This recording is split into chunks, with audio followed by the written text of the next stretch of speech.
Хәзер изге Шәгъбан айы бара. Әлеге айның фазиләтләре нәрсәдә соң? Үсәмә ибн Зәйд исемле сәхабәдән китерелә. Бер заман мин Пәйгамбәрбез саллаллаһу алейхи ва сәлләмгә: "Я Рәсүлуллаһ, мин сине Шәгъбан аеннан да күбрәк ураза тоткан айларны белмим" дип мөрәҗәгать иттем.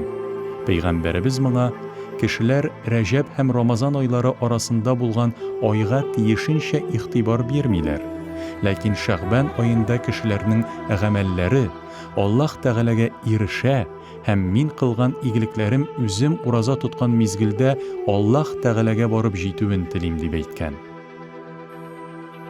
Шулай ук Рәсүлуллаһ саллаллаһу алейхи ва сәлләм булай дигән: "Һәр нәрсәгә кодрәт иясе Аллаһ бу кичне үзенең кулларына карый һәм ярлыкау сораучыларны кичерә.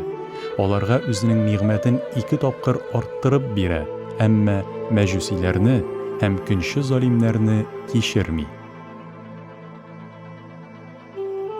Бу кичәдә һәм гомумән Шәгъбан аенда мөселманнар үзләре теләгән һәр нәрсәне сорый. Аллаһ Сүбхәнәһү ва Тәгалә дугаларыбызны кабул итеп, безнең өчен хәерле булган нигъмәтләр белән җавап кайтарса иде. Амин.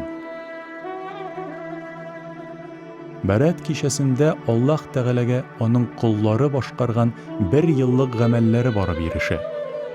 Әгәр дә мөселман кешесе үзенең кылган золымын танып, тәүбә кыла икән, Раббыбыз теләсә, үзенең рәхмәте белән бәндәсен гафу итәр. Шуңа күрә әйдәгез истигъфар кылырга, ягъни Аллаһ Тәгаләнең кичерүен сорап, тәүбәгә ашыгыйк.